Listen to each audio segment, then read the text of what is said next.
Day 5 of 21 days பொதுத்தமிழ் consistency சேலஞ்சில் இன்றைக்கி நான் படித்த 5 டாஸ்க்கை பற்றி பார்க்கலாம்.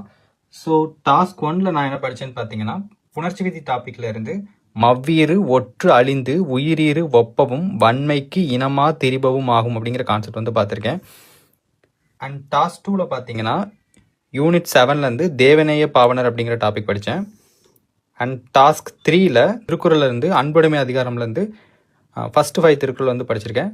டே 3 அண்ட் டே 4க்கான திருக்குறள், அதாவது ஒழுக்கமுடைமை அதிகாரம் வந்து நேற்றே நான் ரிவிஷன் பண்ணி சொல்லியிருந்தேன். ஸோ அதனால் இன்றைக்கி அதை ரிவிஷன் பண்ண தேவையில்ல. ஸோ இன்றைக்கி அன்புடைமையிலேருந்து ஃபஸ்ட்டு 5 குறள் மட்டும் படிச்சிங்கன்னா போதும். அண்ட் டாஸ்க் 4ல் பார்த்தீங்கன்னா யூனிட் 2லேருந்து ஒரு பொருள் பன்மொழி அப்படிங்கிற டாபிக் வந்து பார்த்துருக்கேன். இது ரொம்ப ஈஸியாக இருக்கும், சீக்கிரமாக நீங்கள் முடிச்சிடலாம்.